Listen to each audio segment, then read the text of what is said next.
ഒന്ന് ശമൂവേലിന്റെ പുസ്തകം 2-ാം അധ്യായം.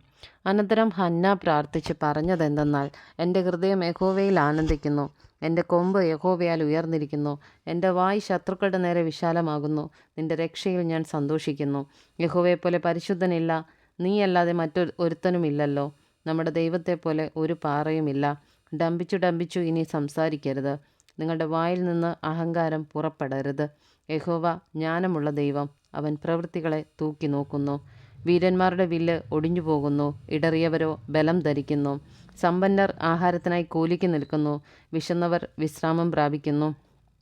മച്ചി 7 പ്രസവിക്കുന്നു, പുത്രസമ്പന്നയോ ക്ഷയിച്ചു പോകുന്നു. യഹോവ കൊല്ലുകയും ജീവിപ്പിക്കുകയും ചെയ്യുന്നു, പാതാളത്തിൽ ഇറക്കുകയും ഉദ്ധരിക്കുകയും ചെയ്യുന്നു. യഹോവ ദാരിദ്ര്യവും ഐശ്വര്യവും നൽകുന്നു, അവൻ താഴ്ത്തുകയും ഉയർത്തുകയും ചെയ്യുന്നു. അവൻ ദരിദ്രനെ പൊടിയിൽ നിന്ന് നിവർത്തുന്നു, അഗതിയെ കുപ്പയിൽ നിന്ന് ഉയർത്തുന്നു. പ്രഭുക്കന്മാരോടുകൂടെ ഇരുത്തുവാനും മഹിമാസനം അവകാശമായി നൽകുവാനും തന്നെ. ഭൂതരങ്ങൾ യഹോവയ്ക്കുള്ളവ, ഭൂമണ്ഡലത്തെ അവയുടെ മേൽ വെച്ചിരിക്കുന്നു. തൻ്റെ വിശുദ്ധന്മാരുടെ കാലുകളെ അവൻ കാക്കുന്നു, ദുഷ്ടന്മാർ അന്ധകാരത്തിൽ മിണ്ടാതെയാകുന്നു. സ്വശക്തിയാൽ ഒരുത്തനും ജയിക്കയില്ല.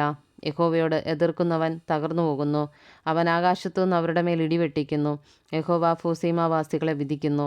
തൻ്റെ രാജാവിന് ശക്തി കൊടുക്കുന്നു, തൻ്റെ അഭിഷിക്തൻ്റെ കൊമ്പ് ഉയർത്തുന്നു. പിന്നെ എൽക്കാന രാമയിൽ തൻ്റെ വീട്ടിലേക്ക് പോയി. ബാലൻ പുരോഹിതനായ ഏലിയുടെ മുമ്പിൽ യഹോവയ്ക്ക് ശുശ്രൂഷ ചെയ്തു പോന്നു. എന്നാൽ ഏലിയുടെ പുത്രന്മാർ നീചന്മാരും യഹോവയെ ഓർക്കാത്തവരുമായിരുന്നു. ഈ പുരോഹിതന്മാർ ജനത്തോട് ആചരിച്ച വിധം എങ്ങനെയെന്നാൽ, വല്ലവരും ഒരു യാഗം കഴിക്കുമ്പോൾ മാംസം വേവിക്കുന്ന സമയത്ത് പുരോഹിതൻ്റെ ബാല്യക്കാരൻ കയ്യിൽ മുപ്പല്ലിയുമായി വന്ന് കലത്തിലോ ഉരുളിയിലോ കുട്ടകത്തിലോ ചട്ടിയിലോ കുത്തും. മുപ്പല്ലിയിൽ പിടിച്ചതൊക്കെയും പുരോഹിതൻ എടുത്തുകൊള്ളും. ഷീലോവിൽ വരുന്ന എല്ലാ ഇസ്രായേലരോടും അവർ അങ്ങനെ ചെയ്യും. മേധസ് ദഹിപ്പിക്കും മുമ്പേ പുരോഹിതൻ്റെ ബാല്യക്കാരൻ വന്ന് യാഗം കഴിക്കുന്നവനോട്, പുരോഹിതന് വറുപ്പാൻ മാംസം തരിക, പച്ചമാംസമല്ലാതെ വേവിച്ചതവൻ വാങ്ങുകയില്ല എന്നു പറയും. മേധസ് ദഹിപ്പിച്ചു കളയട്ടെ, അതിൻ്റെ ശേഷം നീ ആഗ്രഹിക്കുന്നിടത്തോളം എടുത്തുകൊള്ളുക എന്നവനോട് പറഞ്ഞാൽ അവൻ അവനോട്, അല്ല, ഇപ്പോൾ തന്നെ തരേണം, അല്ലെങ്കിൽ ഞാൻ ബലാൽക്കാരേണ എടുക്കും എന്ന് പറയും.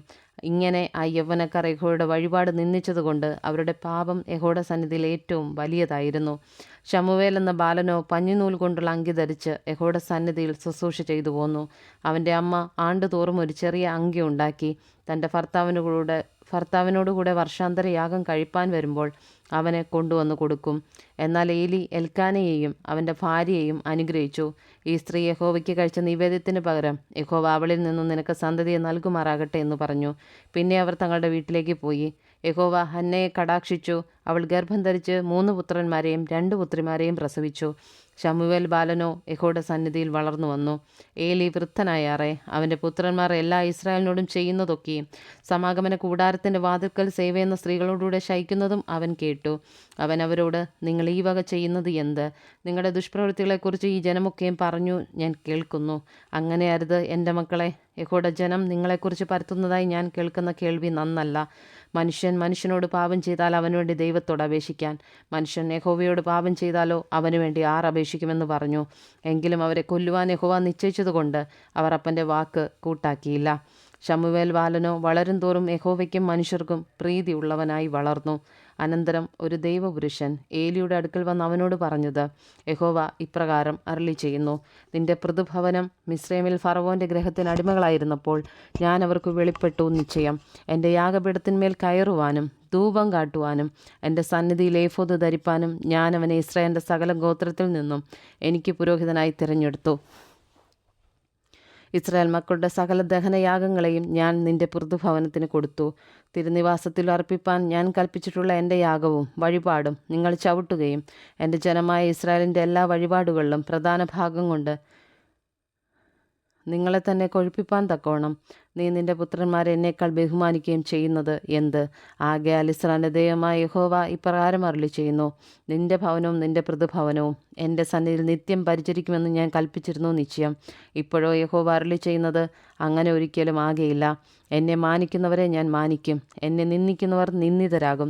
നിന്റെ ഭവനത്തിൽ ഒരു വൃദ്ധനും ഉണ്ടാകാതവണ്ണം ഞാൻ നിന്റെ ഭുജവും നിന്റെ പൃഥുഭവനത്തിൻ്റെ ഭുജവും തകർത്തു കളയുന്ന നാളുകൾ ഇതാ വരുന്നു.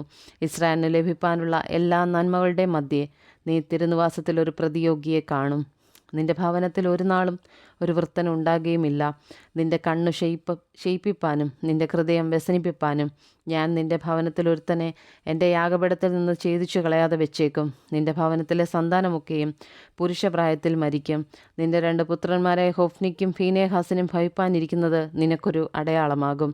അവർ ഇരുവരും ഒരു ദിവസത്തിൽ തന്നെ മരിക്കും.